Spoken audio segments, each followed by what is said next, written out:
Y estimados estudiantes, tengan todos y todas ustedes muy buenas tardes. La Rectoría Adjunta y la Vicerrectoría de Extensión, en el marco del 45 aniversario de la Universidad Nacional y de la declaratoria del 2018 como el año de la UNA por la autonomía, la regionalización y los derechos humanos, les ofrecen la más cordial bienvenida a este acto de inauguración del año académico organizado por la Comisión Institucional del 45 aniversario de esta Casa de Estudios. En esta oportunidad contamos con la destacada participación del doctor Jaime Ordóñez, director del Instituto Centroamericano de Gobernabilidad, a quien ofrecemos una calurosa bienvenida y el agradecimiento por honrarnos con su presencia en esta actividad académica. Él estará compartiendo más adelante la conferencia Derechos Humanos y Cultura por la Paz, Confesionalismos y los Nuevos Dogmatismos del siglo XXI. Me permito presentar a quienes nos acompañan en la mesa principal. Preside en esta ocasión el señor rector de la Universidad Nacional, doctor Alberto Salom Echeverría. Le acompañan la señora vicerrectora de Extensión, máster Yadira Cerdas Rivera, y nuestro conferenciante invitado, el doctor Jaime Ordóñez. Le cedo la palabra a la máster Yadira Cerdas Rivera, vicerrectora de Extensión, quien nos ofrece en esta tarde el mensaje de bienvenida.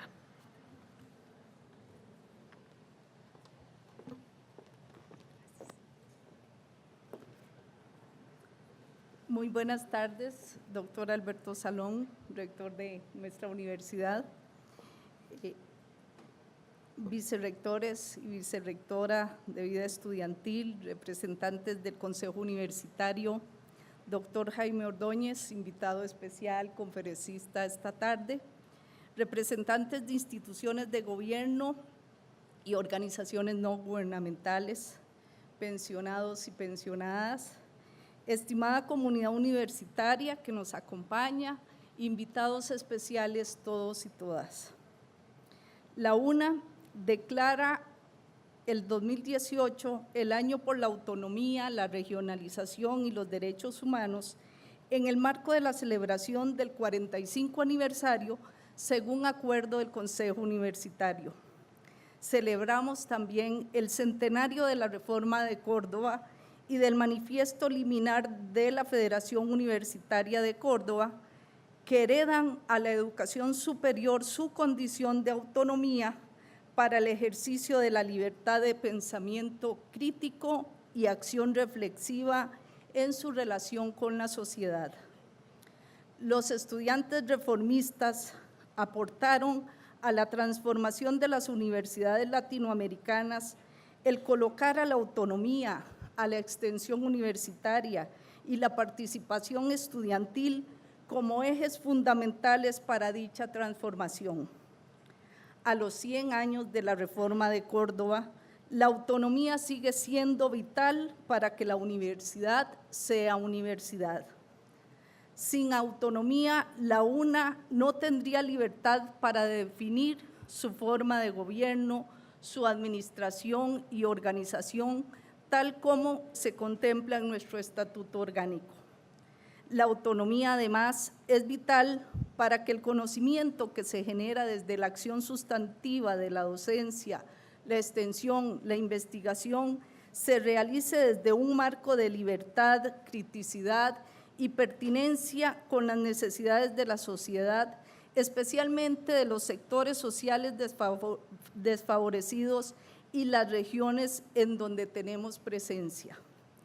Sin ella no tendríamos libertad de cátedra, lo que supone libertad y respeto a la forma de ser, pensar, creer, crear y sentir. Además de formar personas humanistas, librepensadoras, que construyan una ética personal y profesional intachable, comprometidas con la justicia social, la equidad, la inclusión y la defensa de los derechos humanos. La autonomía nos permite atender las necesidades y demandas de regiones específicas del país y lograr de esta manera fortalecer la acción sustantiva en concordancia con los intereses y las necesidades de las poblaciones en las diferentes regiones donde la universidad tiene campus, sedes y sección regional, con miras a un desarrollo regional sustentable. En la defensa de los derechos humanos, la autonomía hace que la universidad asuma a la persona humana de manera integral y como su centro en su quehacer. De ahí que la actividad práctica de la vida universitaria debe estar sustentada en una sensibilidad hacia los derechos humanos que fortalezca el humanismo, la solidaridad social, la equidad, la libertad y el respeto a la dignidad humana y a la diversidad.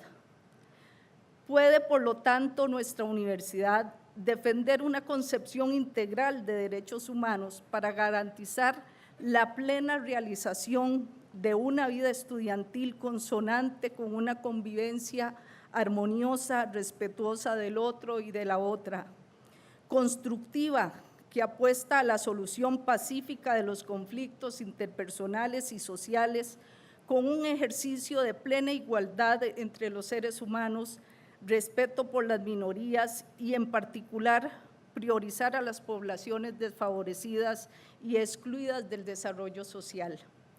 Por lo tanto, la autonomía universitaria es esencial para la vivencia de los derechos humanos, la libertad de pensamiento y acción en función de la sociedad y los sectores sociales prioritarios en el ámbito nacional y regional, que permitirán el cumplimiento de la misión de la universidad necesaria, que es la que nos da identidad como institución de educación superior pública.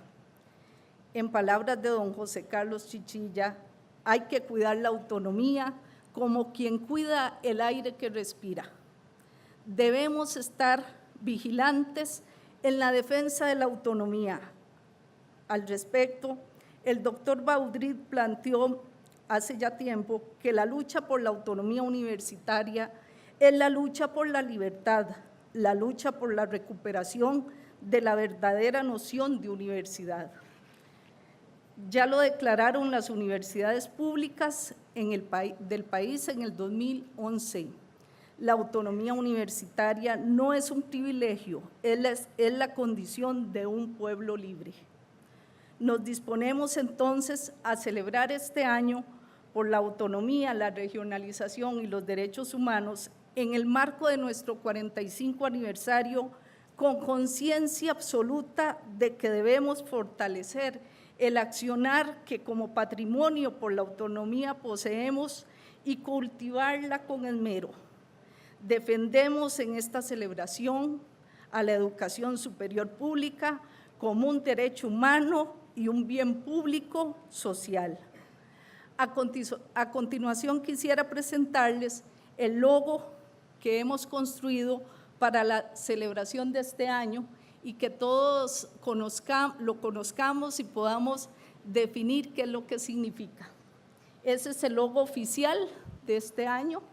Está inspirado en la figura de una paloma, en donde esa figura de voluta es un símbolo precolombino costarricense.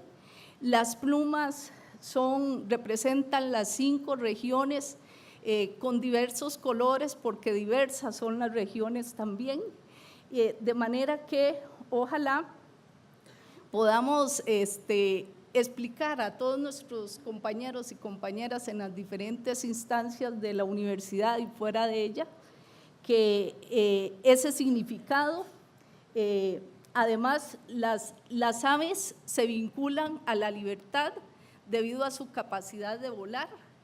Esa libertad la necesitamos y por eso es que debemos defender la autonomía como tal. Y además es un símbolo que también se ha asociado a la paz. Entonces, el concepto visual de este logo es ese, ¿verdad? Ojalá que lo podamos compartir. Aprovecho también para invitarlas a participar en las actividades planificadas en las facultades, centros, sedes y sección regional. estaremos realizando 5 encuentros regionales que estamos planificando como una actividad central con un abordaje integral de la temática en el que esperamos realizarlos en los parques, en áreas totalmente fuera de edificios y de las sedes, para ir a las regiones y con las comunidades decirles: aquí va a estar la UNA celebrando con ustedes, actores sociales, organizaciones, líderes, lideresas. Venimos a celebrar con ustedes el 45 aniversario, a mostrarles lo que hacemos, cómo lo hacemos, quiénes lo hacemos, y también a traernos todas las inquietudes que las comunidades, las regiones nos presenten, sus problemáticas, sus intereses, para poder nosotros también programar nuestro accionar en esas regiones. Muchas gracias.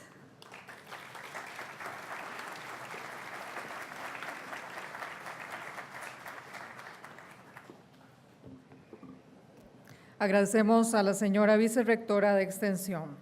El doctor Alberto Salomé Echeverría, rector de la Universidad Nacional, comparte con nosotros el mensaje institucional.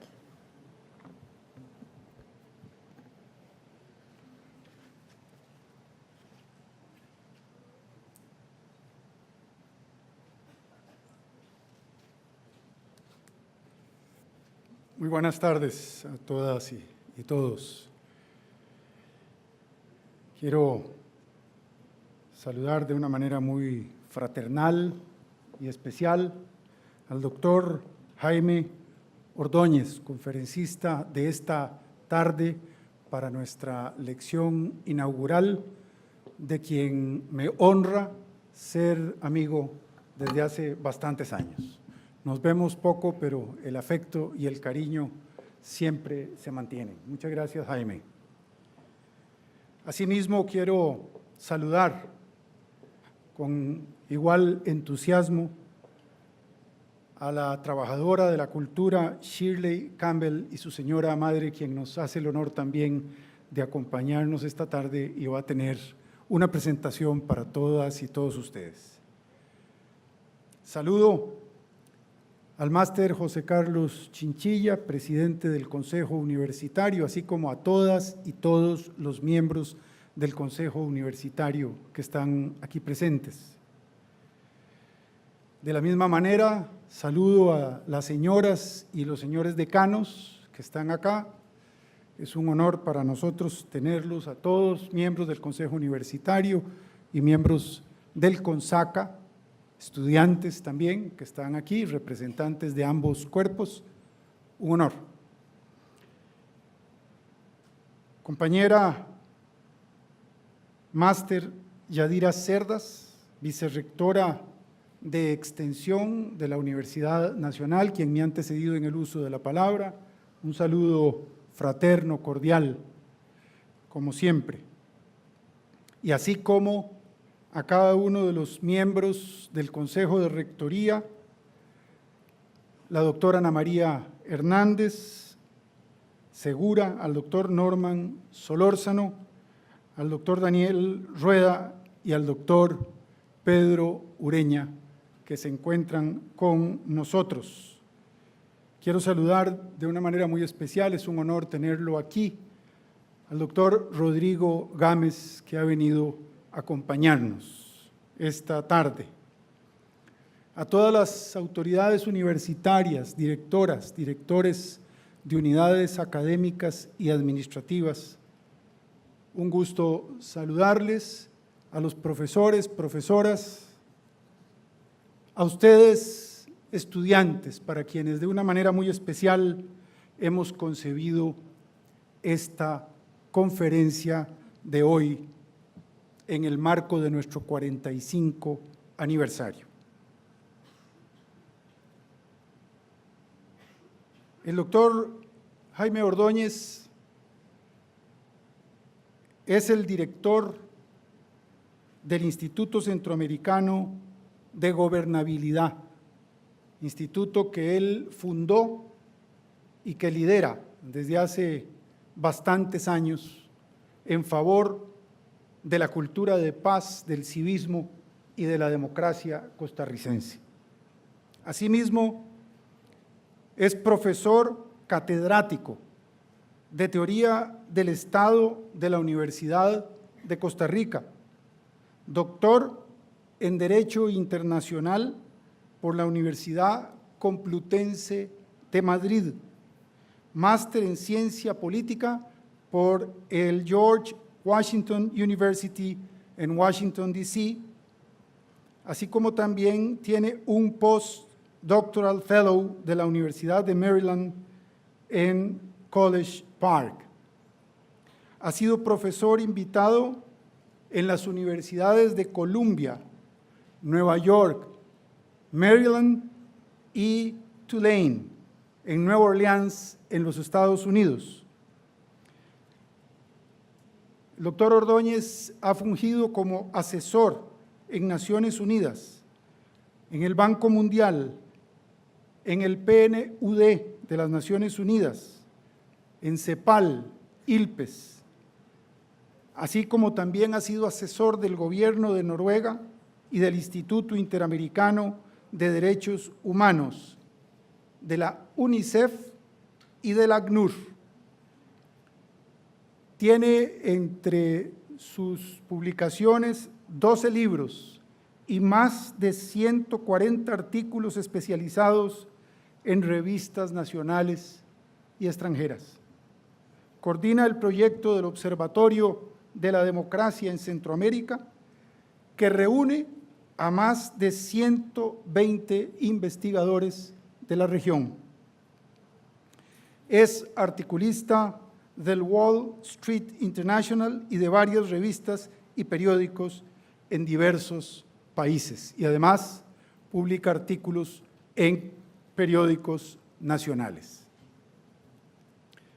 Brevemente, quiero señalar, porque la idea es escuchar al doctor Ordóñez y escuchar también a Shirley Campbell, y vamos a dejarles todo el espacio a ellos para que nos deleiten con la conferencia y con la actividad cultural, que el doctor Jaime Ordóñez tiene una larga tradición en el trabajo de los derechos humanos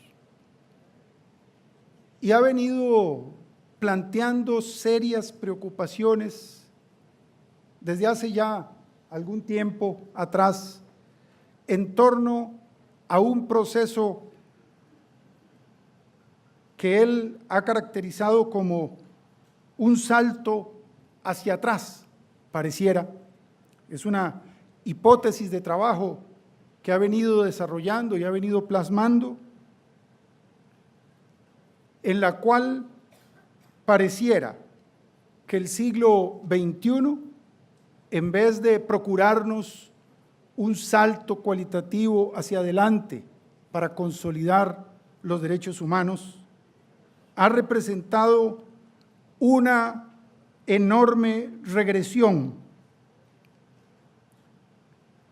en donde parecía que el planeta giraba ya por encima de las ideologías, los dogmas y los nacionalismos que generaron 2 guerras mundiales en el siglo XX, pero en lugar de ello han reverdecido los conflictos, y lo que está sucediendo es algo distinto, pareciera, dice el doctor Jaime Ordóñez, a lo que todos esperábamos.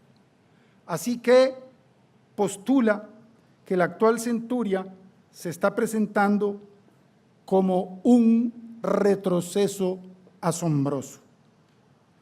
Lejos de acercarnos a la modernidad y a la tolerancia, los fantasmas más oscurantistas están resurgiendo, nos dice el doctor Jaime Ordóñez, y se pregunta si lo que está produciéndose es un retroceso al medioevo.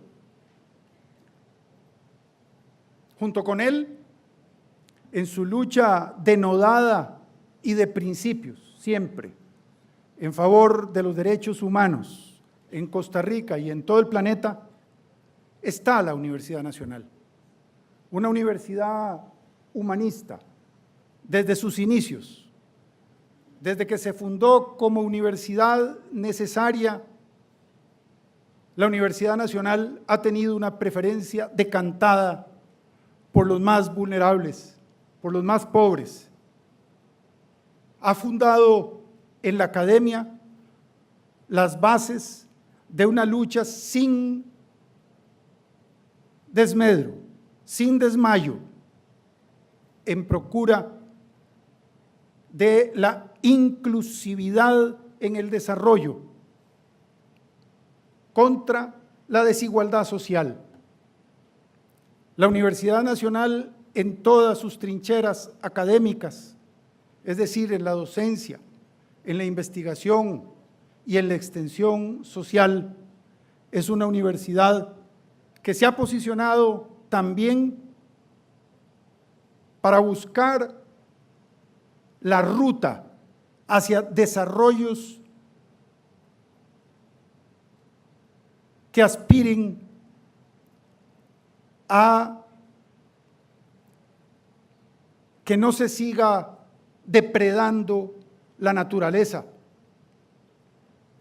Desarrollos que permitan no solo la inclusividad a los seres humanos, sino también a todos los animales y a toda la biodiversidad de la fauna silvestre.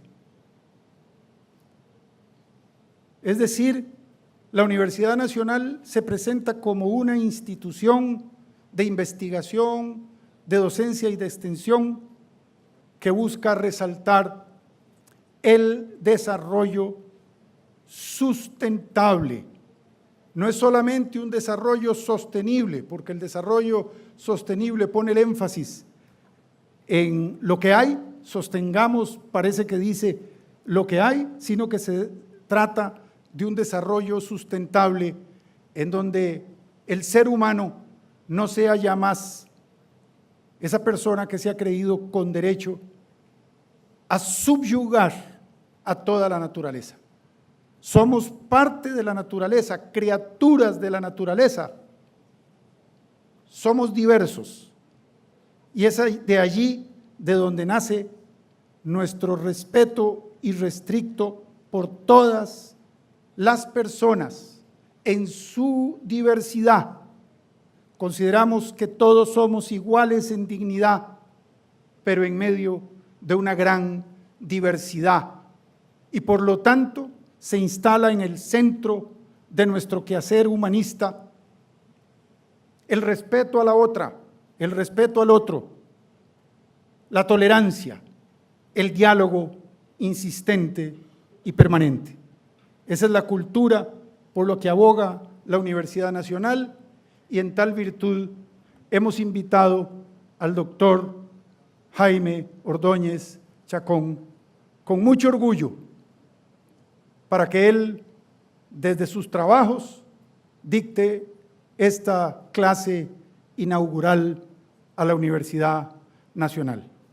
Muchas gracias a todas y todos por estar presentes esta tarde y a todos los que nos están siguiendo a través de la Internet. Gracias.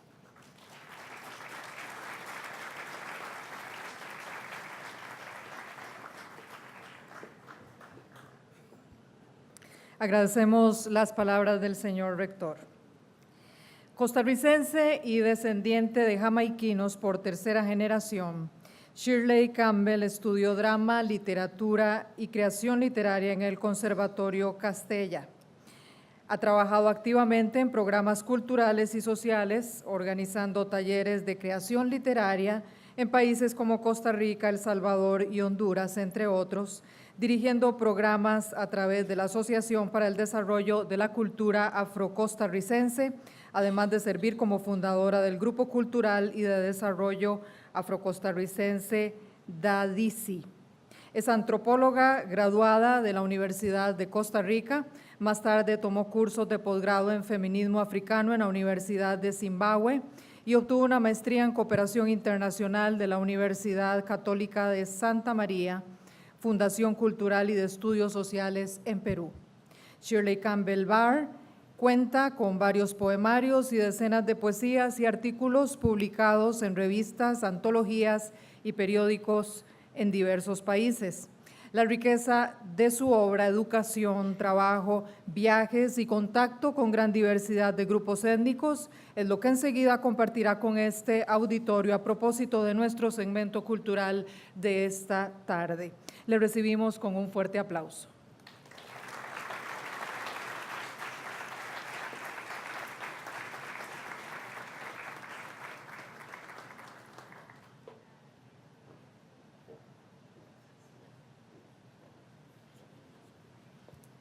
Muy buenas tardes. Para mí es un gusto y un honor estar hoy en esta casa de estudios. Agradezco profundamente a la Rectoría, a la Vicerrectoría de Extensión, a la Rectoría Adjunta por haberme invitado. Saludo al doctor Jaime Ordóñez y al doctor Roberto Salón y a la compañera Yadira Cerdas. Agradezco profundamente esta invitación. Como afrodescendiente, realmente el pueblo afrodescendiente le tiene un gran cariño a la Universidad Nacional. Fueron de la primera universidad que nos abrió las puertas en un país entonces con gran prejuicio para la población afrocostarricense. Yo voy a compartir con ustedes algunos de mis poemas.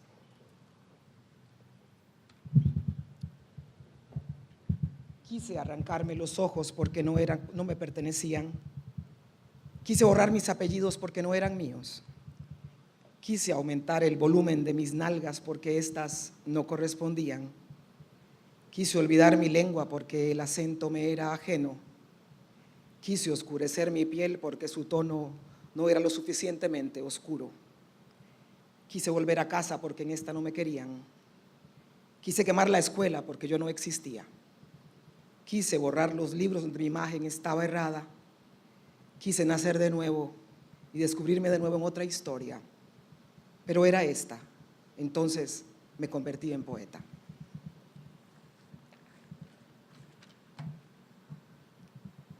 Desde que tengo memoria. Tiene un epígrafe de Eduardo Galeano que dice: llevo mi libertad conmigo. Y sí, la libertad es una puerta, una pesada puerta. Y también la memoria es una puerta, una pesada puerta. Escribo desde que tengo memoria. Hablo de la memoria y escribo para no perder la memoria. Escribo aún antes de la memoria. Escribo para liberar los fantasmas y ayudar a descansar los muertos presentes. Escribo aún antes de las palabras escritas y de los versos con formas. Empecé a escribir desde el vientre de mi madre o aún antes. Los recuerdos son difusos, casi irreconocibles, mas llegan por oleadas, en confusas y borrosas imágenes. Me recuerdo escribiendo formas en negro, en antepasados descalzos, en mujeres de colores brillantes y fuertes. Escribía entonces palabras sin palabras, significados imprecisos pero llenos de dolor. Escribo mucho antes de la palabra hablada y mucho antes de la escrita. Escribo desde que tengo memoria, o aún antes de la memoria. Empecé a escribir con los ojos y los recuerdos y los mensajes escritos vientre adentro, mucho más adentro. Escribo desde hace cientos de años, desde el tiempo en que mi abuela más antigua contaba historias en una aldea lejana, en algún lejano pueblo de mi lejana África. Fui yo quien con las manos de otros escribí las primeras crónicas que entonces no fueron llamadas de historia. Fui yo quien con las memorias de otros y con tinta negra en manos negras escribí las historias sin palabras y sin libros de las civilizaciones más grandes.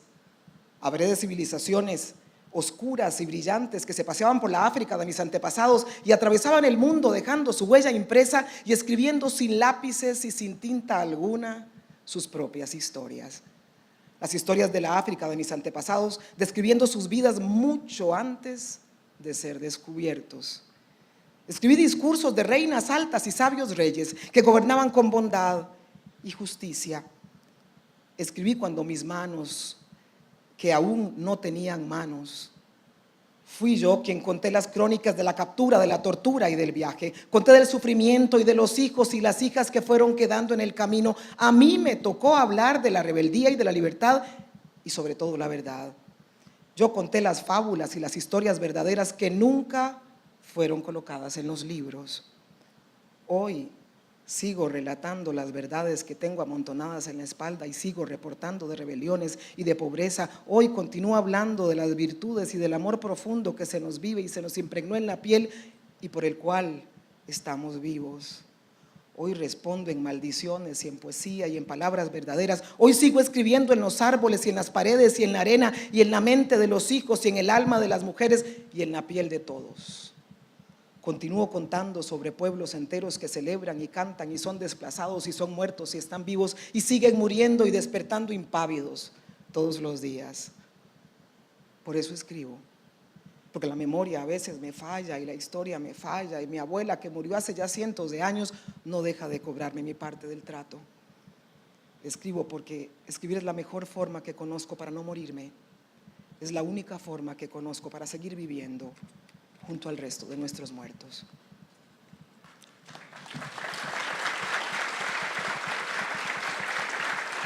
Gracias.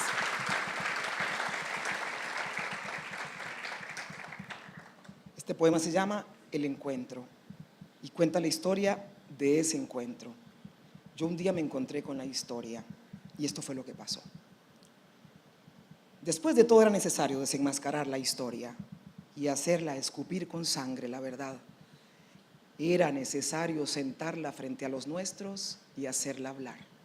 Y entonces habló.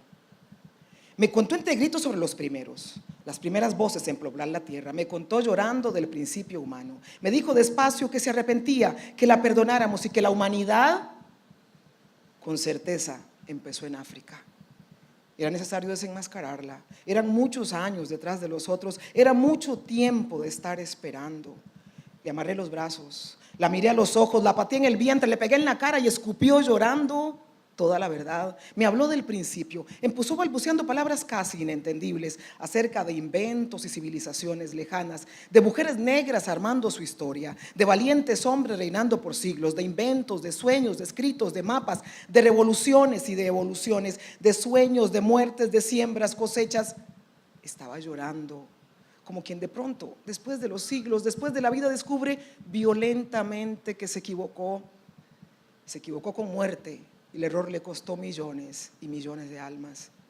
Era necesario desenmascararla. Le arranqué a pedazos trozos del cabello, le rompí el vestido, le mordí la cara, le arranqué los dientes y escupió con sangre toda la verdad. Me habló del pasado, de un crucificado llamado Jesús. Me dijo entre súplicas que buscara en África toda la verdad, que me remitiera a libros enterrados, a hombres temerosos de ser descubiertos, a falsos testigos que juraron estar sin estar. Ella estaba llorando. Lloraba con sangre toda la verdad. Intenté golpearla de nuevo en la boca y en un largo grito imploró perdón.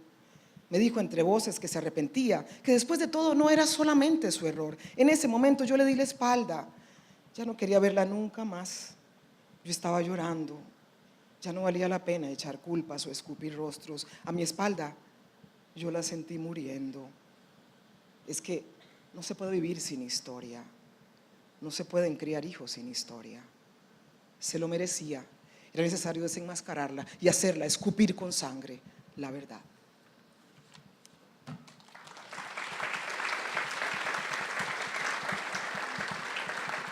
Gracias. Oración. Señor, ayúdame a no repetir las mismas palabras sin significados precisos.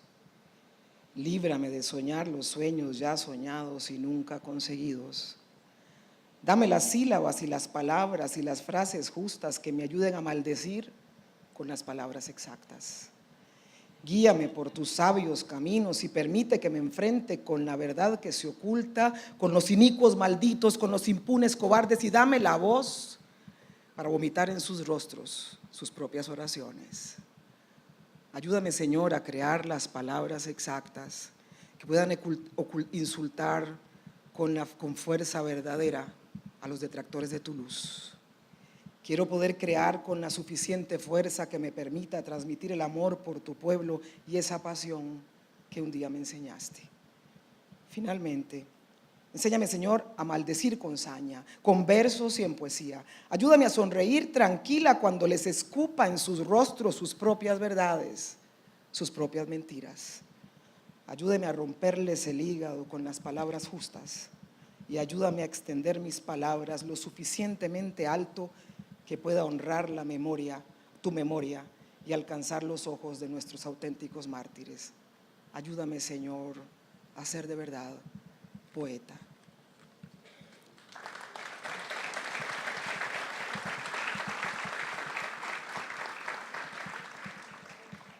Liberada. Yo ya no busco razones para mi piel. No busco más excusas para la redondez de mis nalgas o la natural cadencia en mi andar. No justifico ya mis sincretismos o mi natural agrado por los tambores o la necesidad de mi cuerpo de danzar al ritmo que le toquen. Hace ya tiempo que dejé de explicar antepasados que justifiquen mis labios o mi extraordinaria nariz o la hermosura incólume que me acompaña desde tiempos inmemoriales. No justifico más mis sincretismos, ni mis pasiones, ni mi sensualidad. Yo ya no otorgo razones para mi ser. Me convertí en mí misma, me aprendí, soy yo. Tengo certeza de mí misma y de los míos. No pido autorizaciones para ser, no pido ya permisos para vivir. Hoy disfruto con sobrada elegancia mi negrura. La llevo con honor, con garbo y con distinción. La paseo por parques, mercados y plazas, por escenarios, anfiteatros, simples coloquios y grandes conferencias. Con placer me colma el alma, el discurso y la vida. Ya no intento disimularla en mi cabello, en mi tez o en mis distinguidas alocuciones. La aprendí de memoria, desde adentro, con historia y desde el centro del alma. Por eso ya no preciso de razones para ser. Me descubrí limpia, brillante, victoriosa, incólume, probada, batallada, negra. Ya no preciso razones, porque hoy soy yo, liberada.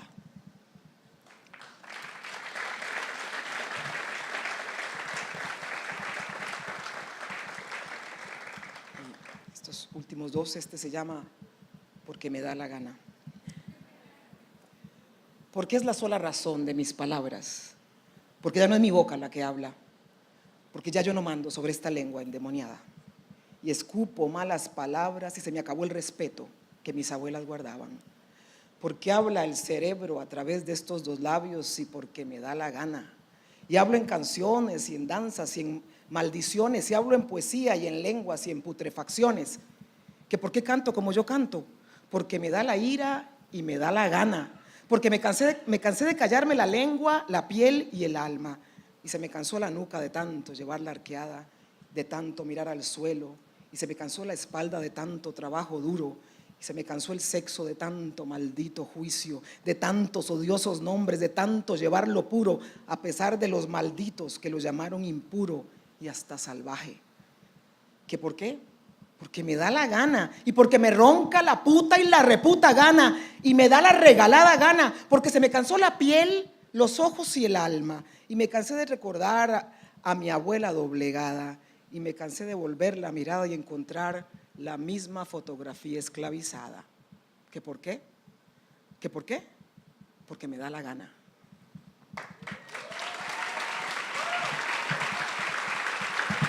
Gracias. Y termino con mi poema emblema, Mi rotundamente negra. Yo soy una activista por los derechos humanos, por eso muy a propósito de esta conferencia, que me parece fantástico el nombre, y soy una activista por los derechos de los afrodescendientes, por lo tanto una activista por los derechos humanos, una activista por las mujeres negras y a ellas todas y a todo al que lo quiera tomar como propio, me dedico a este poema. Me niego rotundamente a negar mi voz, mi sangre y mi piel.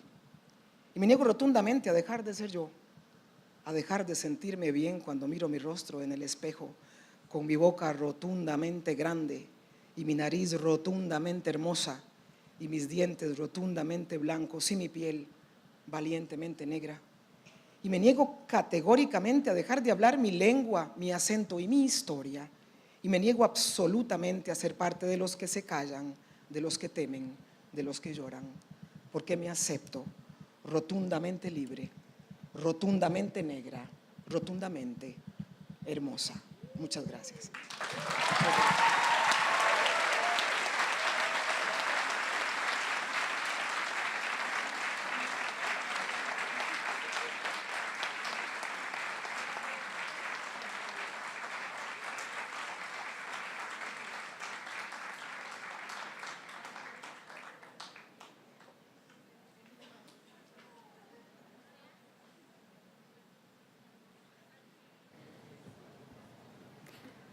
Muchísimas gracias a la escritora y poetisa Shirley Campbell Barr por compartir su arte con nosotros.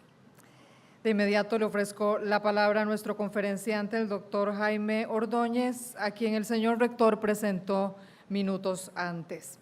Él va a compartir con nosotros el tema confesionalismos y los nuevos dogmatismos del siglo XXI, los ataques a la democracia y a la ilustración. Con ustedes el doctor Jaime Ordóñez.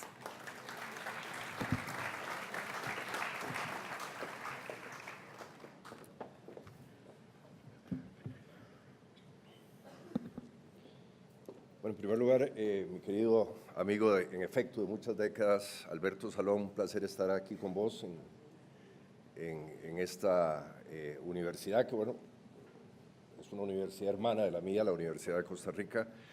Señora vicerrectora, doña Yaira, un gusto estar con usted.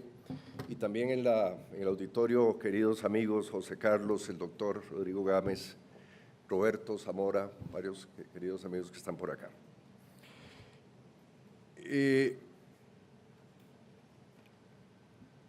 Cuando Alberto me llamó para que habláramos de derechos humanos y paz, le dije que desde luego, bueno, a eso me dedico, a eso trabajo, pero le dije que en estos momentos quizá la gran discusión es toda la tendencia de lo que está generando una afrenta contra los derechos humanos y la paz, no únicamente en Costa Rica, sino en distintos lugares del planeta. Y que le pondríamos un subtítulo a esta conferencia, que íbamos a hablar de las regresiones contra la modernidad, de las regresiones contra la ilustración y todo lo que, no únicamente en Costa Rica, el fenómeno de este último año, el neoconfesionalismo, lo que estamos viendo en esta campaña en realidad no es un accidente, hay una tendencia en el planeta en esta dirección que tiene que ver con un nexo complejo, que son las relaciones entre nacionalismo y religión, las relaciones entre nacionalismo y confesionalismo. Pero sin embargo, para hacer las reflexiones de fondo que quisiera, perdón, disculpe, doña Shirley, también un gusto haber compartido con usted, muy hermoso los poemas.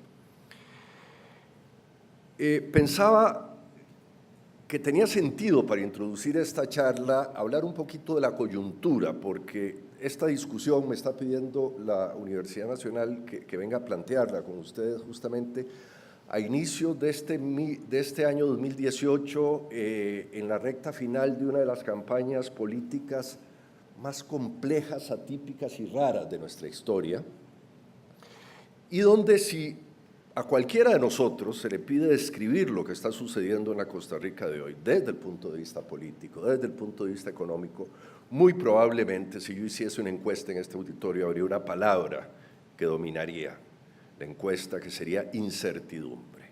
No únicamente por el resultado de lo que va a pasar el próximo 1 de abril, sino por cómo se mueve el país, cómo se mueve institucionalmente, cómo se mueve económicamente,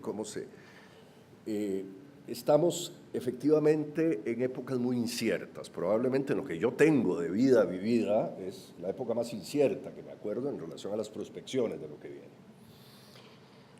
Y voy a tratar de narrar en estos primeros 10 minutos cómo llegamos a donde llegamos. Y voy a empezar a hablar de cómo llegamos a donde llegamos desde el punto de vista social y político para terminar hablando de nuestro gran tema, que es el tema de derechos humanos y el retorno al neoconfesionalismo que estamos viviendo en estos momentos no únicamente en este país, en este continente, sino en otros lugares del mundo.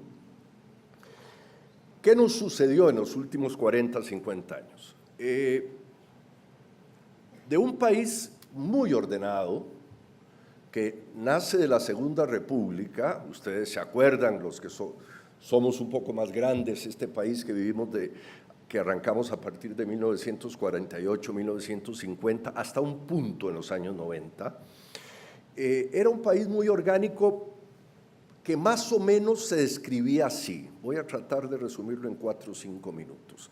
Era un país que a la segunda mitad del siglo XX, sobre la base de una economía muy básica, todavía muy agraria, empezó a dividirse en 2 grandes sectores. Esos 2 grandes sectores eran, por un lado, los viejos exportadores de productos agrícolas que fundan la nación costarricense, el café, como decía nuestro buen amigo Rodolfo Cerdas, y como decía don Samuel Stone, somos hijos del café.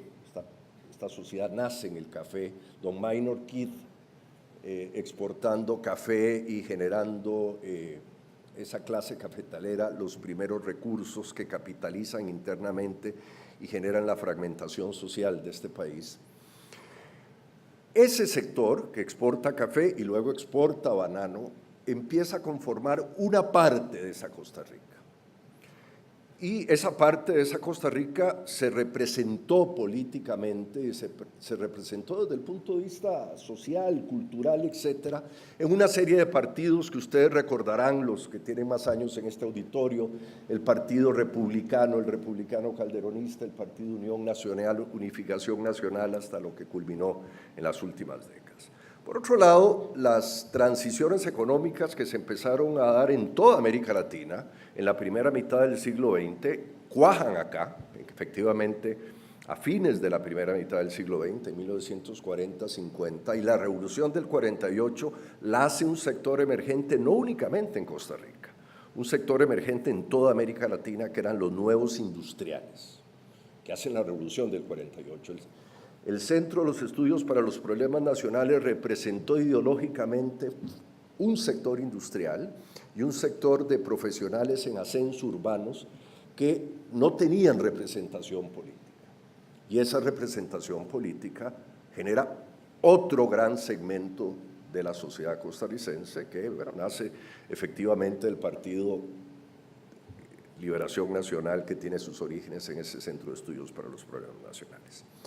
Esa Costa Rica bipartidista tiene en realidad un tercer partido prácticamente desde 1928-29, los orígenes del viejo Partido Comunista que nace con la huelga del 34, como ustedes saben, vienen de un poquito atrás, vienen del año 16, 17, de la influencia de los movimientos anarquistas, fundamentalmente en Alajuela, nuestra provincia cercana, y del general Bolio a partir de 1927-1928. Todo esto llega la huelga del 34 y nace ese tercer partido. Todas las sociedades bipartidistas, la ciencia política lo estudia en el planeta, siempre tienen un tercer partido, que es lo que llamamos el partido bisagra o el partido Osne en el proceso.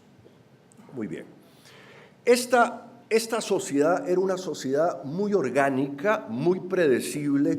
No hago apología de ella, yo no soy de los que ando por ahí diciendo que la forma de que Costa Rica funcione mejor es volver a ese viejo bipartidismo, pero era una sociedad orgánica, predecible, que tomaba decisiones. Y en determinado momento, en una inflexión entre 1980 y 1990, eso se desarmó y llegamos a lo que tenemos hoy, una sociedad fragmentada, una sociedad muy, muy atomizada, que la enorme cantidad de actores interactuando entre sí les impide tomar decisiones y generan atrofias sistemáticas.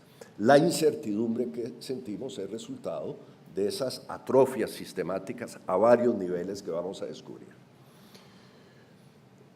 ¿Por qué sucedió esto? Les voy a contar una historia que es que es una buena noticia, pero es una mala noticia. La buena noticia es que en 1980, 85, hasta la gran crisis de 1988, ustedes se acordarán, el planeta vivió una de las fracturas económicas más grandes. En 1988 el planeta vive la fractura económica más grande probablemente desde la Gran Depresión, 1929-1930.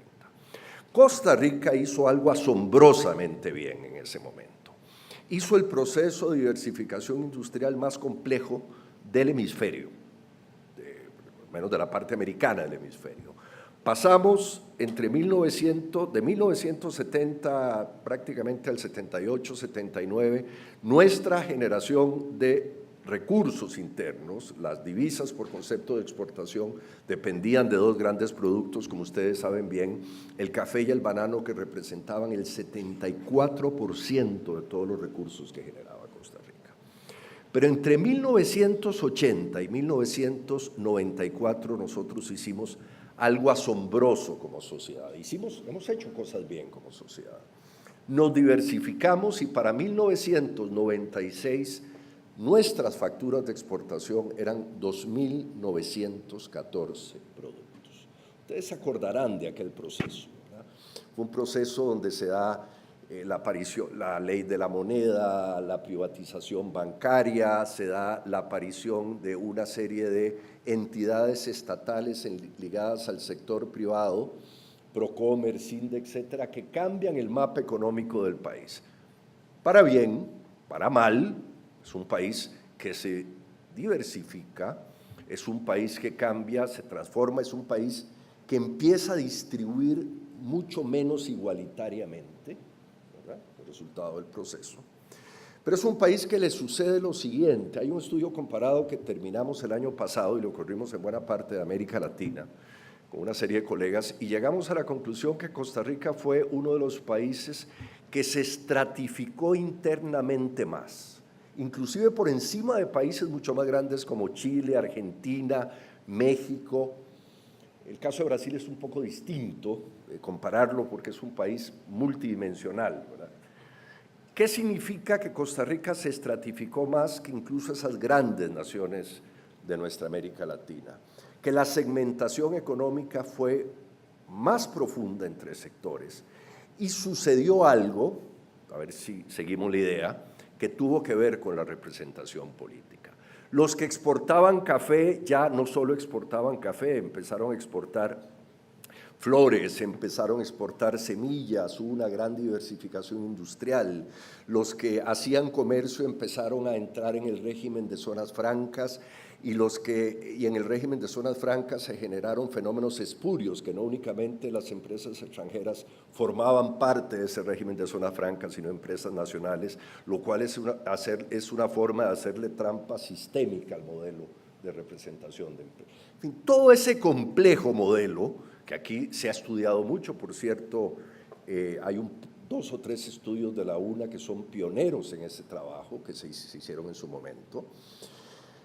Generó, sin embargo, no se ha estudiado demasiado en Costa Rica lo que generó desde el punto de vista político. Lo que generó desde el punto de vista político es que esos dos partidos que venían de 1948, 1950, dejaron de representar a la sociedad costarricense.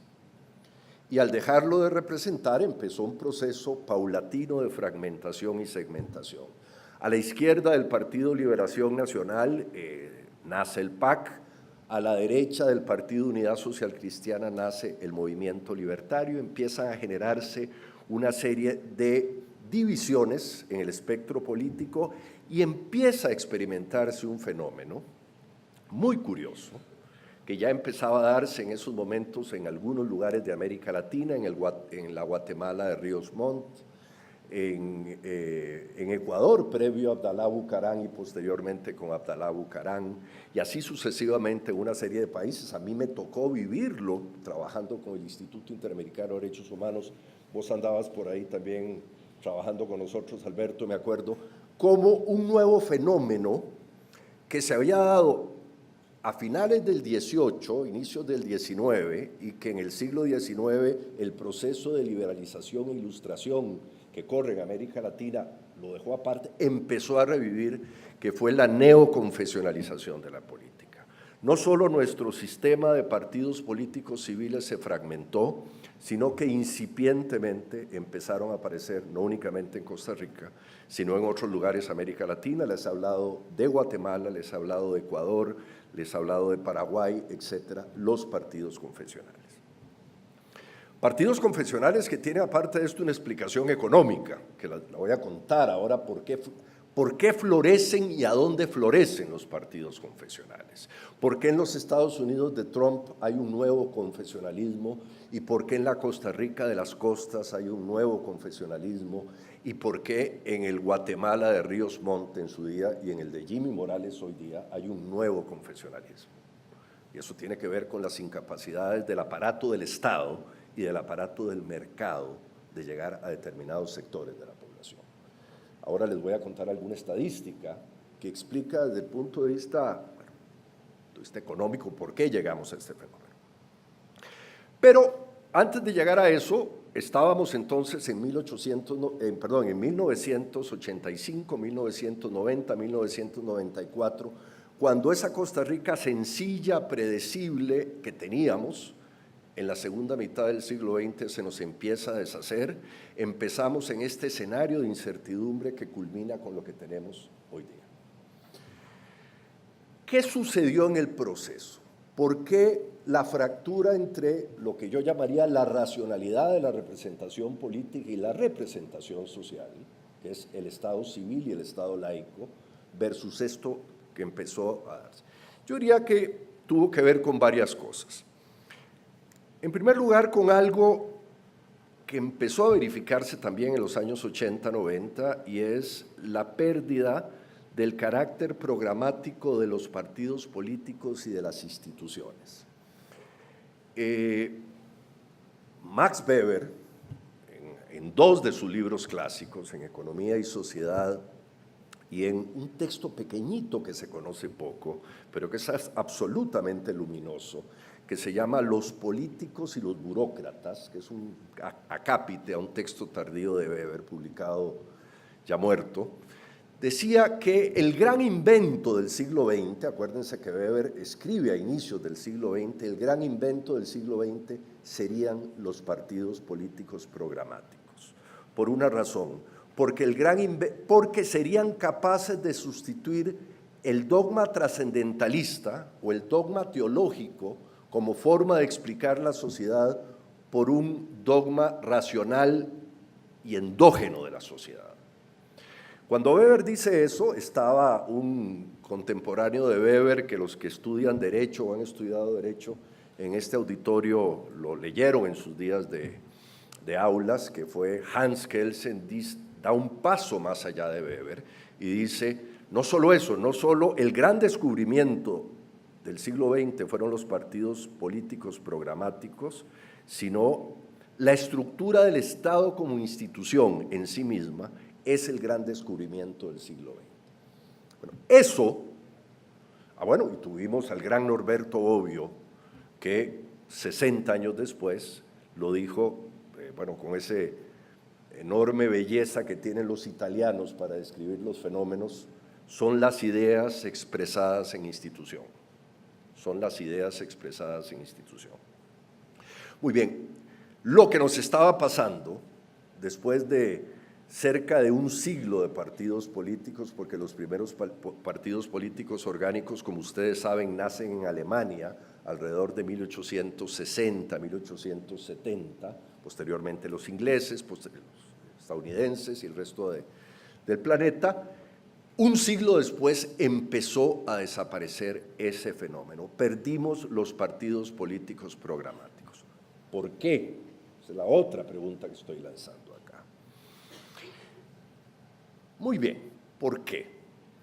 ¿Cómo llegamos a la creación de esto que definió el siglo XX, que fue no solo partidos políticos programáticos, sino el Estado como expresión programática de las ideas? Porque los derechos humanos modernos, que nacen a partir de la Declaración Universal de 1948 y fundamentalmente las dos grandes convenciones del año 66, en el fondo expresan la Ilustración. ¿Y qué es la Ilustración? La Ilustración es esa transición que se da justamente a partir de la Revolución Francesa, en que el otro día discutiendo con un grupo de colegas en un seminario muy parecido a este, en otro lugar de América Latina, llegábamos a la conclusión de que el gran aporte de la Ilustración a la historia de la humanidad es que la enciclopedia sustituye a la Biblia. La enciclopedia sustituye los textos divinos. Es decir, el gran aporte de D'Alembert, de Diderot, de Voltaire, desde luego, y el gran aporte previo de Kant en la crítica a la razón pura, es haber creado una narrativa de explicación de la sociedad que hasta antes de Kant y hasta antes de la enciclopedia y la Revolución Francesa, una narrativa de la sociedad solo se explicaba a partir de los textos divinos. Acuérdense cuál fue el paso previo a la Gran Revolución Francesa. Bueno, Luis XVI y María Antonieta en el fondo eran un monigote, o sea, la expresión del poder era Luis XIV. Y la narrativa del poder de Luis XIV era un señor que estaba al lado de él, que se llamaba el cardenal Richelieu. Esa era la narrativa de explicación de lo social. La gran revolución conceptual, entonces, son ese texto, la enciclopedia, por eso habría que hacer una revisión cuidadosa de ese aporte, Alberto, para la historia de los últimos 2 siglos de la humanidad, de lo que fueron los enciclopedistas. Y otro texto fundamental, que es, y les va a parecer asombroso que lo diga aquí, porque en este auditorio espero que la gran mayoría no tengan la mala suerte de ser abogados ni juristas y no se dediquen a cosas más interesantes que eso, que fue sin embargo el Código Civil Napoleónico. El Código Civil Napoleónico es el segundo gran texto que cambia e introduce la modernidad. ¿Por qué razón? Porque es el que permite que a partir de ese momento todos los sujetos sean similares para el intercambio de bienes, productos, personas, interrelaciones sociales, etc. Se crea el principio de imputación genérica similar del individuo en el Código Civil. Por eso Napoleón, que era muy astuto, le puso tanta importancia al grupo del famoso grupo de los redactores del Código, porque en el fondo sabía que el gran texto de la modernidad no iba a ser la Declaración Universal, que el gran texto de la modernidad no iba a ser la crítica a la razón pura de Kant, que era pura epistemología, apasionante epistemología. El gran texto de la modernidad era un tratado jurídico que ponía en práctica, desde el punto de vista de los intercambios de los bienes y las personas, algo que no existía antes de la humanidad, que todos los sujetos son iguales. Eso lo introduce el Código Civil Napoleónico. Previo al Código Civil, déjenme contarles cómo era la historia de la humanidad. Si usted quería venderle su automóvil a este señor, pero usted pertenecía a las clases nobles de París y el señor no, la transacción no era posible con las mismas normas que si estos 2 señores sí querían hacer esa transacción. Si usted quería casarse con aquel señor, probablemente la transacción no era posible porque estábamos ante clanes estamentarios de una sociedad. Vivimos 5.000 años de historia regidos por clanes estamentarios de la sociedad. Luego, la primera expresión desde el punto de vista práctico de ejercicio político y ejercicio económico real de la Declaración Universal de los Derechos del hombre y del ciudadano, vean el sesgo machista que todavía tenía nuestra cultura en estas épocas, fue sin embargo el Código Civil Napoleónico. Muy bien. Y en la base de todo esto está desde luego Immanuel Kant, ¿verdad? Hoy en la noche, Alberto, a raíz de tu invitación, me sucedió algo muy divertido, me están invitando unos señores interesantísimos, que no sé quiénes son, la Sociedad Racionalista, a que hablemos de Kant, justamente. Dije que desde luego, para que veas el eco que tiene la Universidad Nacional con sus conferencias. Interesantísima la Sociedad Racionalista porque me parece un grupo, para mí tiene un sesgo de atracción, esos grupos cerrados donde... Así se fraguaron las grandes revoluciones del pensamiento en el siglo XVII, en el siglo XVIII, en el siglo XIX. Esto, que fue el gran avance que funda la Ilustración, que funda todo lo que fue el republicanismo, que funda el Estado moderno, que funda el principio de la soberanía popular, que funda el principio de la imputación similar en los accesos a los derechos de todos los individuos, y esto es fundamental que estoy diciendo, es el proceso que crea la práctica de los derechos humanos en el Estado republicano y en el Estado moderno. Muy bien, hasta allí vamos muy bien, pero ¿qué sucedió en algún momento del proceso y por qué se nos rompe la historia de esa, digamos, modernidad que veníamos avanzando? Yo tengo varias hipótesis y en este articulito que estaba refiriendo Alberto al inicio de que me publicaron afuera, lanzo algunas de esas hipótesis. Primero, digamos, el gran problema es que las relaciones entre nacionalismo y religión, que habían sido más o menos resueltas en el tránsito a la Ilustración, en esos estados republicanos derivados de Kant, derivados de Voltaire y de toda la lógica de la Ilustración, no fueron aceptablemente resueltos, porque, digamos, la explicación jurídica y la narrativa de que las religiones podían convivir con los estados civiles solo podían ser aceptables en dos hipótesis. En aquellos estados muy modernos, donde no existían religiones muy antiguas, y sucedió con buena parte de los países latinoamericanos. Por ejemplo, ¿por qué sí funciona bien en Uruguay el Estado laico y la secularización? Porque en Uruguay lo que habían eran llanuras y era fácil fundar la modernidad a partir de unos pocos europeos que se asentaron en el Río de la Plata y fundaron la modernidad. ¿Por qué resultó más fácil en la Costa Rica del siglo XVIII y XIX que en el México o en el Perú del siglo XVIII y XIX? Porque era un país menos conflictivo desde el punto de vista étnico. Es decir, el discurso de los derechos humanos y el discurso de la equidad inherente a los derechos humanos y la igualdad a los derechos humanos era más fácil en países menos fragmentados.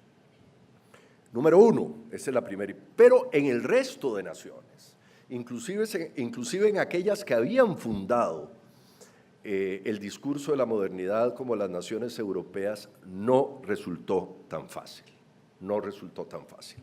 Acordémonos cómo cuando todo el mundo apostaba que el siglo XX, después de la gran transición secular y de la gran transición laica que supuso el siglo XIX, ¿por qué a inicios del siglo XX se da la Primera Guerra Mundial? ¿Verdad? El asesinato del archiduque, el famoso asesinato del archiduque, fue nada más el pretexto. Es decir, en el fondo, lo que se estaba gestando en la caída del viejo imperio austrohúngaro era un conflicto religioso y un conflicto nacionalista. Y por eso estalla la Primera Guerra Mundial. ¿Y por qué estalla la Segunda Guerra Mundial? La Segunda Guerra Mundial estalla porque el Tratado de Versalles, mal pactado, y los viejos demonios del Weltanschauung alemán, que Karl Popper explicó en su día, que dan lugar a toda la concepción de la raza aria, etcétera, que no fueron bien tratados en el Acuerdo de Versalles, no fueron bien resueltos en el Acuerdo de Versalles, dan lugar a que toda esa vieja tradición del nacionalismo que venía de los nivelungos estallara en el año 31-33 con el ascenso de Hitler al poder. De nuevo, estamos exactamente en las mismas variables. Religión, nacionalismo, y estoy hablando de Europa, No sucedió así y la guerra mundial tuvo ecos en América Latina, pero estalla en Europa. Pero ¿por qué empieza? Bueno, en el caso del Medio Oriente creo que no necesita más explicaciones. El discurso de la modernidad en el fondo no llega a instalarse en el Medio Oriente, salvo en algunos casos específicos donde ha habido algunas regresiones. Ahora bien, esto, digamos, se agudiza inclusive en los países que se fundan a partir de la modernidad, sin una gran tradición histórica, por un segundo problema, que es lo que analizamos en este artículo que vos referías, Alberto. Y es que no solo están los viejos fantasmas nacionalistas y los viejos fantasmas religiosos, y yo les aclaro porque debe haber aquí un gran porcentaje de ustedes que son religiosos, todos tenemos nuestras convicciones en este mundo. Este discurso no es contra la religión, es la separación entre el Estado civil y las religiones, que es distinto.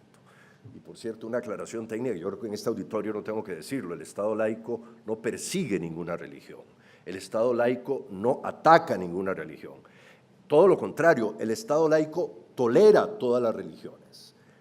La gran diferencia es que el Estado laico protege de que una religión no capture el Estado civil con perjuicio de las otras y con perjuicio del ejercicio del libre pensamiento. Y termino esta nota al pie de página explicativa, que me parece importante hacerla. No quiero herir susceptibilidades en este auditorio ni dentro de la amable gente que nos oye por el internet, porque bueno, este es un país creyente y religioso en un 70-80% de la población, pero parece que esos conceptos básicos de cómo rigen las sociedades modernas es algo en lo que tenemos que trabajar, querido Alberto, querida vicerrectora, las universidades en los próximos años, porque hay algún proceso educativo que nos falló, la educación cívica nos falló en los colegios, y estos conceptos básicos a los cuales me estoy refiriendo no están demasiado claros. Incluso quiero decirle a los católicos que estén en este auditorio que el propio Papa Francisco lleva 3 años insistiendo que la única forma razonable y moderna de las sociedades, la forma razonable para que convivan las personas en las sociedades modernas, es el Estado laico. Salgo de la nota al pie de página. Muy bien, entonces, cuando habíamos alcanzado la modernidad, la habíamos alcanzado en Europa, en las repúblicas que se dan en determinados lugares a partir de la Revolución Francesa, estallan 2 guerras mundiales, y esas 2 guerras mundiales son un retorno a lo más oscuro de la historia, al nacionalismo y a los conflictos religiosos. Número 1. Número 2, nos encontramos en determinado momento a fines del siglo XX con un fenómeno nuevo y distinto. No únicamente en las sociedades con una gran carga histórica y una gran carga religiosa empiezan a estallarse o empiezan a verificarse tendencias neoconfesionales y religiosas, sino en sociedades que nacen a partir de cero. Los Estados Unidos es el caso típico. Los Estados Unidos, que tiene un proceso de inmigración europea donde se funda una sociedad a partir inclusive de la eliminación y masacre de las famosas 14 etnias indígenas que quedan recluidas en partes muy pequeñas. Se funda la modernidad y se funda en algunos lugares de América Latina, y sin embargo a fines del siglo XX empieza una regresión de carácter ideológica del estado de la modernidad, y empezamos a verificar formas del neoconfesionalismo, el ascenso en el Partido Republicano del Tea Party y de los sectores, digamos, radicales que se acercan a la administración Trump y tienen poder en la administración Trump, son ejemplo de este fenómeno. Pero empieza a darse en otros lugares de América Latina. ¿Y por qué empieza a darse? Y aquí viene el segundo gran descubrimiento de estas investigaciones que estamos haciendo en los últimos 2-3 años y que estamos haciendo en este momento, porque estamos ante un objeto de estudio en absoluto cambio. El instituto que yo dirijo, el Instituto Centroamericano de Gobernabilidad, está estudiando Costa Rica en estos momentos para ver qué fue lo que sucedió, qué nos sucedió en estos últimos años, qué está sucediendo en esta elección comparado con todos estos ejemplos que les estoy planteando. Y estamos llegando a la siguiente hipótesis. Estamos llegando a la hipótesis de que no únicamente el Estado laico está agredido por los viejos confesionalismos y los viejos nacionalismos, que está sucediendo en Europa hoy día. Vean lo que sucedió en la elección austríaca, vean lo que está sucediendo en Italia en las últimas horas, donde asombrosamente la Liga del Norte de Italia, que representa un sector neofascista en alianza con Berlusconi, que fue expulsado literalmente del poder por corrupción hace 4 años y medio, están a punto de volver al poder. No solo este fenómeno se está experimentando, sino que en países sin esa vieja tradición, que es milenaria, como el caso de Europa, sino que es muy nueva, como el caso de los Estados Unidos, como en el caso de Costa Rica, etcétera, estamos asistiendo a un nuevo confesionalismo. ¿Cuál es la explicación? Es distinta, es totalmente distinta. Tiene que ver con la capacidad del Estado, y no únicamente del Estado, de la racionalidad del sistema de satisfacer a la sociedad o de no satisfacerla. Déjenme contarles una historia. Estados Unidos, cuando ustedes analizan el coeficiente Gini, el índice de distribución de la riqueza, hay un estudio interesantísimo de Robert Reich, que fue el ministro de Trabajo del presidente Clinton.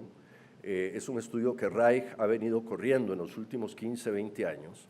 Estados Unidos pasa de 1960 a 1970 a niveles de equidad social y de fortaleza de una clase media comparada a los sistemas europeos, hoy, 1916-17, que son los últimos indicadores que analiza Reich en su estudio, a esquemas de distribución de la riqueza, distribución de los quintiles del coeficiente Gini muy similares a los de un país de tercer mundo.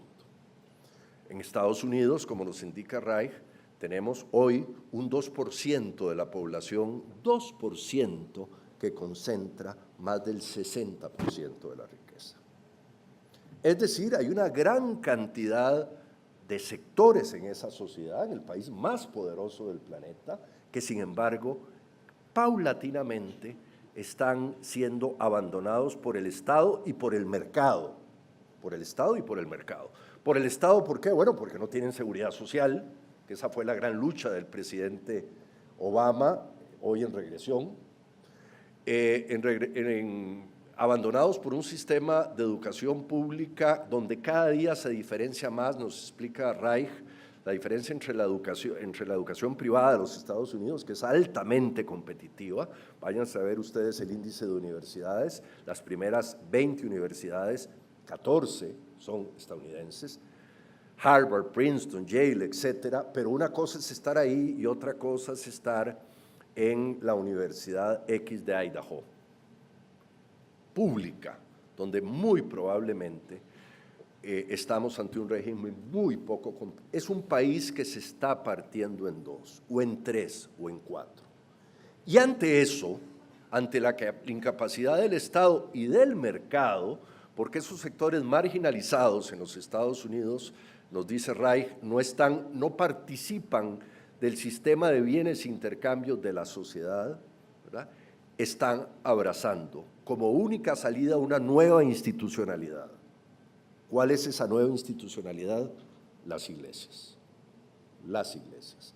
El neoconfesionalismo en los Estados Unidos es resultado en las últimas 2, 3 décadas del empobrecimiento y la marginación de una serie de sectores, no únicamente en el medio oeste, sino inclusive en las zonas más afluentes de los Estados Unidos.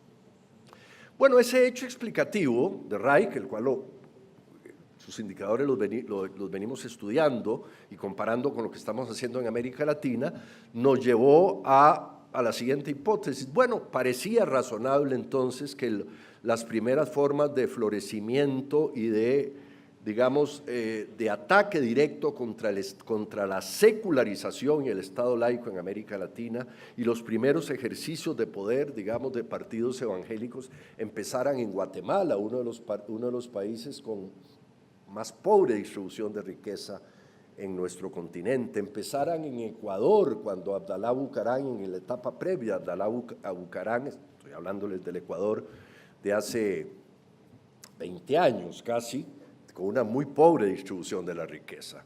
Y en Paraguay, de la zona andina, el país más pobre y más desigual. No se dio en Chile, no se dio en Argentina, no se dio en Uruguay. A pesar de que, bueno, Chile, Argentina tampoco las tienen todas consigo desde el punto de vista de distribución de riqueza en la última década y media, pero sin embargo Paraguay, desde el punto de vista sociológico, cultural, su estructura agraria era un país mucho más similar a Guatemala y mucho más similar a Ecuador. Bueno, ahí había una línea explicativa. ¿Por qué esa esa captura del poder civil por parte de grupos religiosos se empezó a dar en estos países en un momento similar a como empezó a darse en los Estados Unidos. La explicación era de carácter económica y la explicación tenía que ver con los esquemas de distribución social. Muy bien, y de repente nos estalla en la cara lo de Costa Rica. Nos estalla en la cara a nosotros, la Suiza centroamericana, ¿cómo dice el anuncio del ICT ahora? Costa Rica Essential, etc. Nos estalla en la cara. Pero, nos estalla en la cara, pero fue que nos descuidamos, porque cuando nosotros empezamos a revisar cuidadosamente cómo fue nuestro coeficiente Gini, nuestro índice de distribución de riqueza, deteriorándose en los últimos 20 años, es asombroso de lo que pasaba. Cuando yo, déjenme contarles una historia, cuando yo empecé a trabajar ya orgánicamente, allá por el año 90, en el Instituto Interamericano de Derechos Humanos, después con Naciones Unidas, después con el Instituto Centroamericano de Gobernabilidad, etcétera.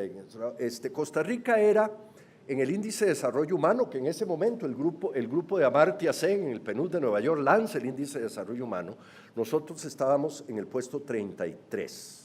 En el puesto 33.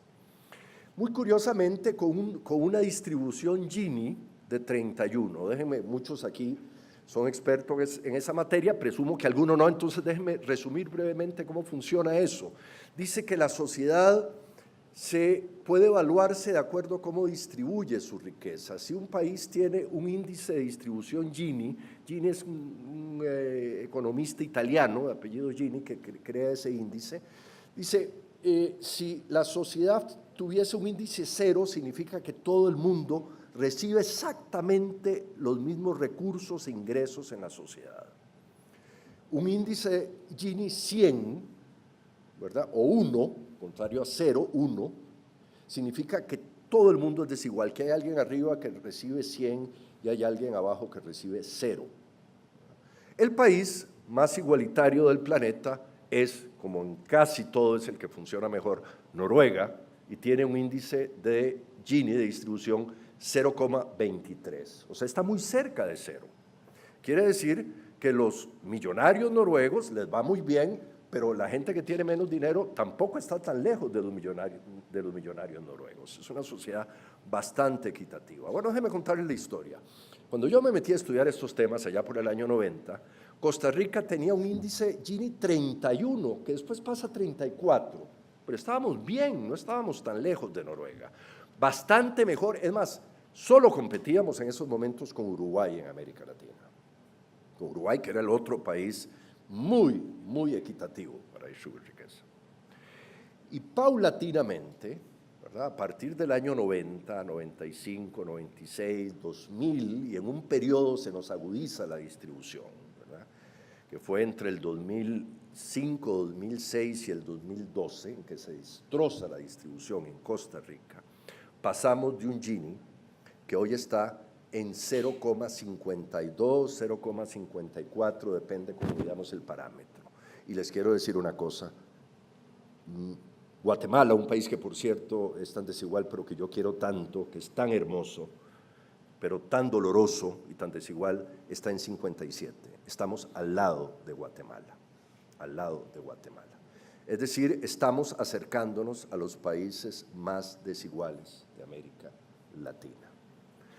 Y entonces, esta información nos empezó a alcanzar, nos empezó a calzar con las otras piezas del rompecabezas, con lo que nos estaba informando los estudios de Robert Reich, con lo que estábamos comparando con otros colegas investigadores de América Latina, de lo de Guatemala, de lo de Ecuador, de lo de Paraguay, etcétera, donde en aquellos lugares donde el Estado y el mercado era incapaz de aprender, de cubrir a grandes sectores de la población, aparecía una nueva institucionalidad, que no era el Estado y el mercado, eran las iglesias, capaces de cubrir esas nuevas institucionalidades. Y a cubrirlas en forma eficiente, con los duros precios que hay que pagar por eso, porque generan inclusión laboral, integran a la gente a las actividades, etc. Yo no tenía muy claro esto, Hasta que hace 2 años, y también me estalló en la cara ahora en los últimos meses, empecé a trabajar en un proyecto que me apasiona, empecé a ayudar a las asadas de Costa Rica por razones personales y laborales. Las asadas son una figura muy interesante, existen en varios otros lugares del mundo, aquí se llaman asadas, son asociaciones para la provisión de agua comunitaria, ustedes las han visto, ¿verdad? Las asadas, y trabajando en las asadas costeras, me encontré efectivamente de que estamos ante distintas Costa Ricas. La Costa Rica de las costas es, desde el punto de vista de su acceso a la educación, desde el punto de vista de su acceso a los servicios de salud, desde el punto de vista de la capacidad de empleo, desde el punto de vista de la escolaridad, una Costa Rica muy distinta a la del gran área metropolitana. Y esto empezó a cuadrar, y de repente nos estalla en esta elección de 2018. Y digo esto porque dentro de la narrativa de esta campaña, narrativa que se está dando en estos momentos en las redes sociales, ¿verdad?, que es una lucha encarnizada, etcétera, hay algo que a mí me llama la atención y lo he venido reflexionando. Yo escribo sobre determinadas cosas, tengo por norma no culpar a nadie de los fenómenos sociales, sino tratar de entenderlos. Veo en esa narrativa, en esa lucha interna de las redes sociales, del Facebook, del Internet sobre esta campaña, de culpar, vean la forma en que lo voy a decir, yo que soy un defensor del Estado laico, yo que estoy por la modernidad política, yo que estoy totalmente del otro lado de la acera, digamos, de ese fenómeno político de la confesionalización del Estado, de los partidos políticos, lo cual me parece una perversión y un retorno a las épocas previas a Kant, a Voltaire, a Diderot, a la Ilustración, a todo lo que hemos venido hablando, pero hay una narrativa equivocada y es culpar a las víctimas de la exclusión del sistema, del fenómeno que se está dando. No se puede hacer eso. Hay que entender lo que está pasando para corregirlo. Hay que entender lo que está pasando para corregirlo. En realidad, hablar de culpabilidades en esto es muy complejo. Bueno, hay iglesias con su agenda que no son iglesias nacionales, son iglesias internacionales, son transnacionales religiosas con pies en Costa Rica, además. Bueno, que aprovechan esta coyuntura. Pero, sin embargo, a quien no se puede culpabilizar es a muchos de los seguidores. Es decir, bueno, hay que entender que lo que no está ofreciendo el Estado y lo que no está ofreciendo el mercado, alguien lo está ofreciendo. Y en el ámbito de la política y en el ámbito de la economía sucede lo mismo que en el ámbito de la física. Los espacios vacíos no existen, alguien los llena. Y ese es el fenómeno que estamos encontrando. Bueno, alguien me dirá, bueno, muy bien, Jaime, hasta ahora todo tiene mucho sentido, lo que hemos venido discutiendo hasta ahora. Yo diría sí, y entonces alguien me preguntará, bueno, ¿qué hacemos? ¿Qué hacemos? Porque no se trata de resolver el mundo a punta de tweets o a punta de mensajitos de internet, sino resolver el mundo real. ¿Qué hacemos? Yo les diría que, y revisando un poco lo que hemos ido viendo en este proceso de análisis comparado de las sociedades, de la evolución de la economía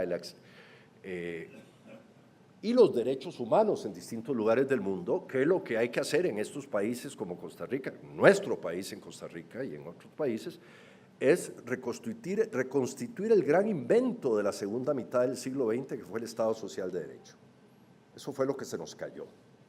O sea, un Estado que genere riqueza y que reparta riqueza.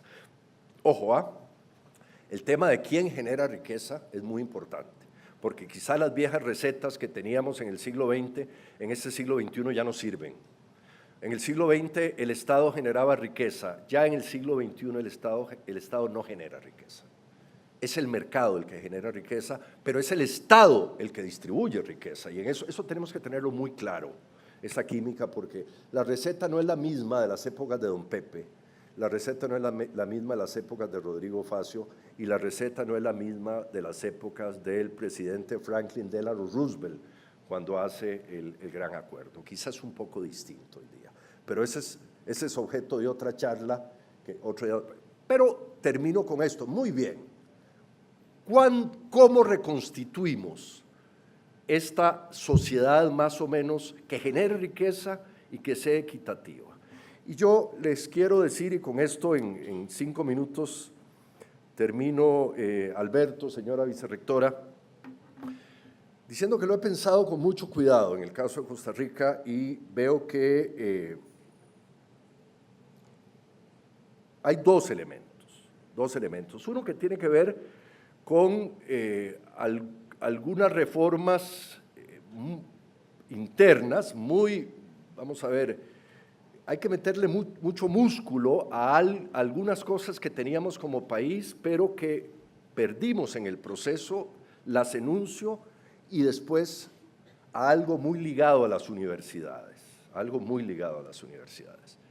¿Cuáles son las reformas internas? En primer lugar, somos un país que perdió su competitividad en educación.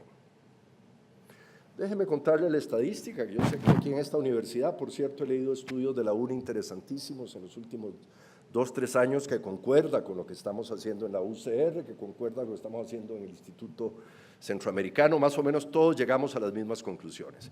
Costa Rica está invirtiendo, lo resumo, Costa Rica está invirtiendo un 8%, esto es derechos humanos reales. Costa Rica está invirtiendo un 8% del Producto Interno Bruto en educación. Y somos, de acuerdo a la OCDE, uno de los países que invierte más, no solo porcentualmente, sino desde el punto de vista de dinero neto. Estamos invirtiendo bastante dinero en educación, pero le estamos haciendo muy mal. Tan mal que el índice de escolaridad real, que es el confrontar el niño que estamos ingresando en escuela primaria versus el muchacho que estamos graduando en colegio secundario, estamos graduando apenas el 48%. El 52%, más de la mitad de los muchachos, no logran sacar su bachillerato. Se los lleva el mar, los estamos dejando en el camino. Y esto es absurdo porque estamos hipotecando a la mitad de una generación. El modelo de inclusión social y de escolaridad nos falló y tenemos que revisarlo cuidadosamente. Y ese 50% que se nos queda afuera entra en los círculos de la droga, entra en los círculos de violencia, en todo eso. Pero la cosa no termina ahí. Querido Alberto, querida vicerrectora, la cosa no termina ahí. Porque cuando revisamos de ese 50% que estamos graduando, ¿cuántos logran aprobar las pruebas Gini de competitividad, las pruebas PISA de competitividad de la OCDE en materia de razonamiento abstracto, razonamiento matemático, razonamiento físico, etcétera? Únicamente el 40% de ese 50%. Significa que del universo total de nuestros muchachos adolescentes estamos únicamente graduando, haciendo competitivos apenas al 20%. Al 20%, el 80% se nos están quedando en el camino. Algo estamos haciendo muy mal que tenemos que corregir. Y déjenme darles un dato, porque la estadística en sí misma no explica casi nada, pero la estadística ligada con estos conceptos explica mucho. Déjenme contarles cuál es el índice de distribución de riqueza Gini en Costa Rica hoy día. El 20% de la población tiene el 60% de la riqueza. O sea, el 20% que tiene competitividades educativas tiene el 60% de la riqueza. Ahí empieza a explicarse todo. Ahí estamos fallando. Número uno. Número dos, tenemos que generar riqueza, tenemos que generar empleos, no lo estamos haciendo. Hay muchas maneras de hacerlo. Creo que necesitamos un país más fácil, más rápido, más competitivo, pero hay algo donde deberíamos hacer una intervención.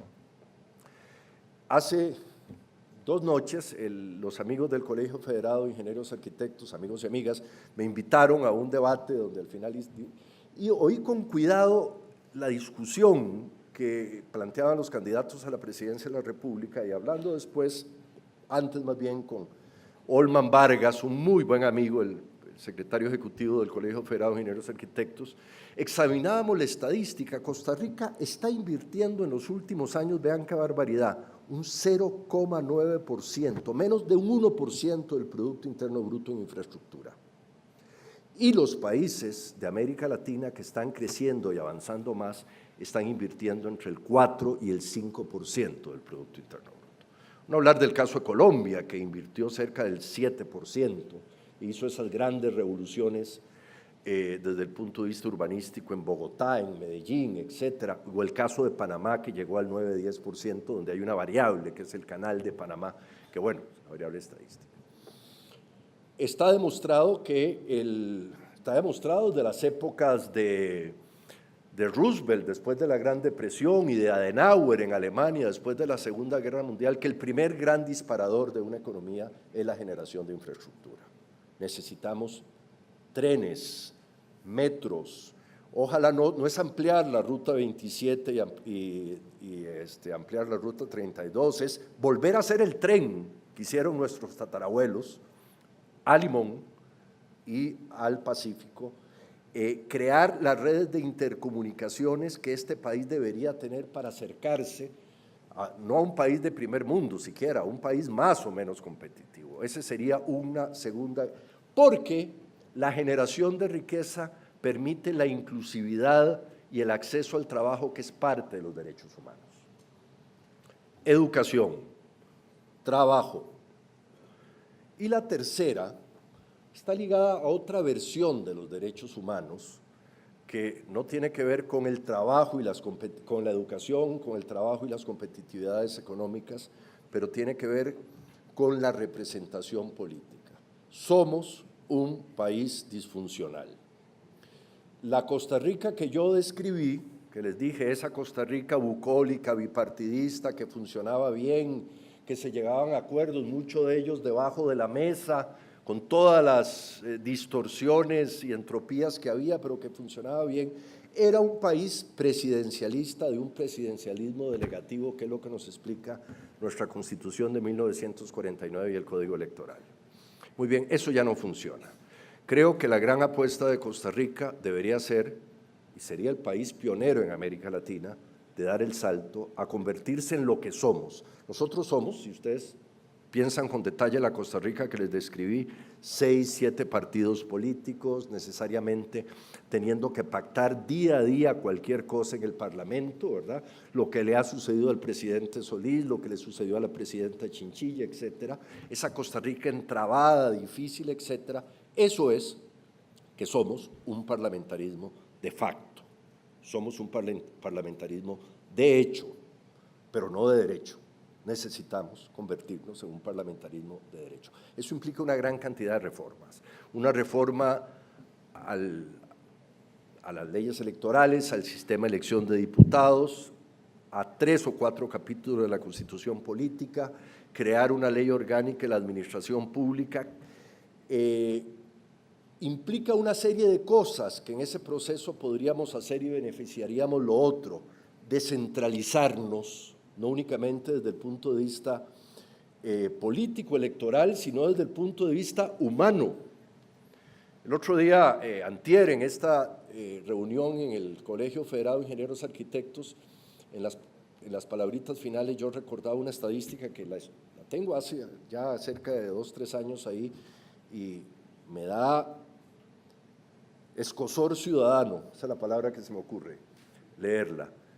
El GAM, que es una pequeña cárcel que va desde el Coyol de Alajuela hasta Paraíso de Cartago y tiene unos 15, 20 kilómetros de ancho, nada más, son apenas 2.200 kilómetros cuadrados de los 51.000 que somos. Y en el GAM vivimos 2.600.000 personas y entran todos los días 1 millón de personas más. Vean el absurdo de sociedad que hemos diseñado desde el punto de vista territorial. 3,5 millones de personas se mueven en 2.200 kilómetros cuadrados y tenemos 51.000.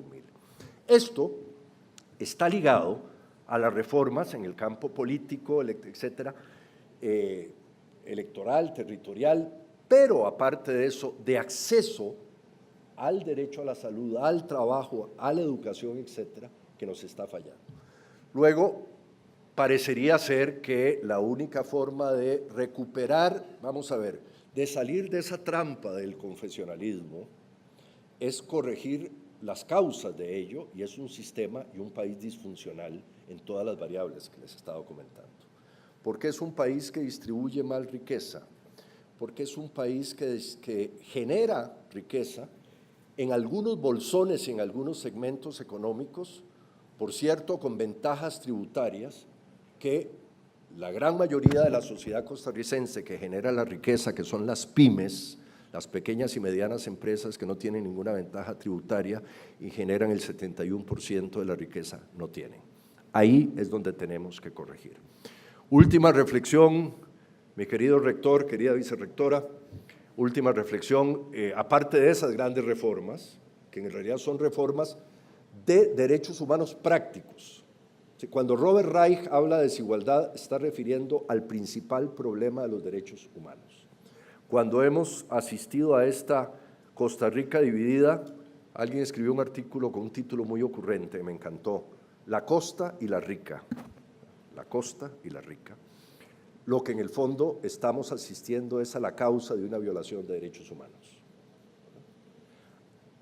Esas son las grandes reformas que tenemos que hacer, pero hay una gran reforma y aquí las universidades tenemos un trabajo fundamental, Alberto, vicerrectora, y es algo se nos perdió en el camino, y es el entusiasmo y la pasión por la racionalidad como forma explicativa del mundo.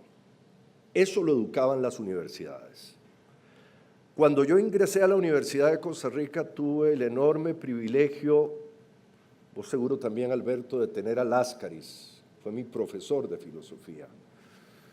Hay algo en la pasión por la razón, por explicar la realidad desde el ámbito de lo racional, que cambian las personas, en los ciudadanos, la forma de entender el mundo y la forma de actuar.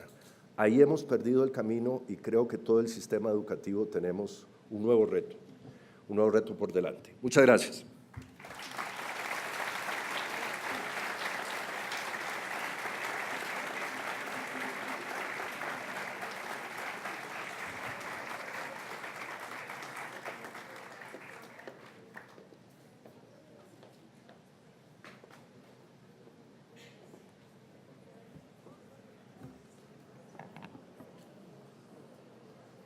Para agradecer al doctor Ordóñez su deferencia de inaugurar este año académico 2018, le solicito a los miembros de la mesa principal ubicarse frente a esta porque tenemos un presente institucional para él.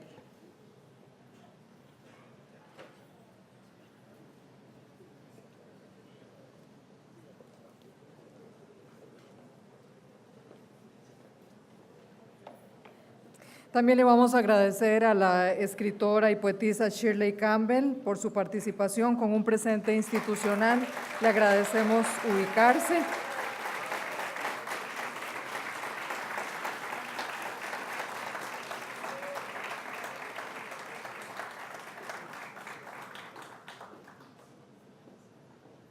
Se trata del libro Tinta y Papel, el grabado en Costa Rica, una aproximación estética de los autores Efraín Hernández y Adrián Arguedas, académicos de la Universidad Nacional. El señor rector le hace entrega al doctor Ordóñez de su presente. Fuerte el aplauso.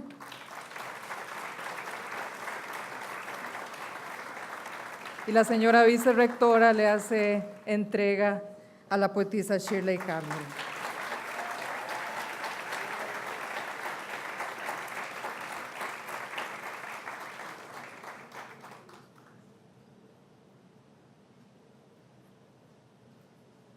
Les agradecemos ubicarse nuevamente en sus lugares porque vamos a finalizar este acto entonando el himno de la Universidad Nacional. Les agradecemos ponerse de pie.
para llegar a tener un mundo mejor.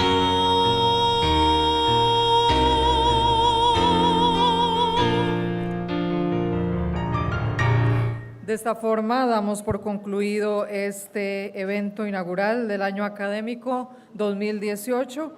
Agradecemos a todos por su participación y asistencia con un cóctel del que pueden disfrutar en el vestíbulo de este auditorio. Que tengan muy buenas tardes.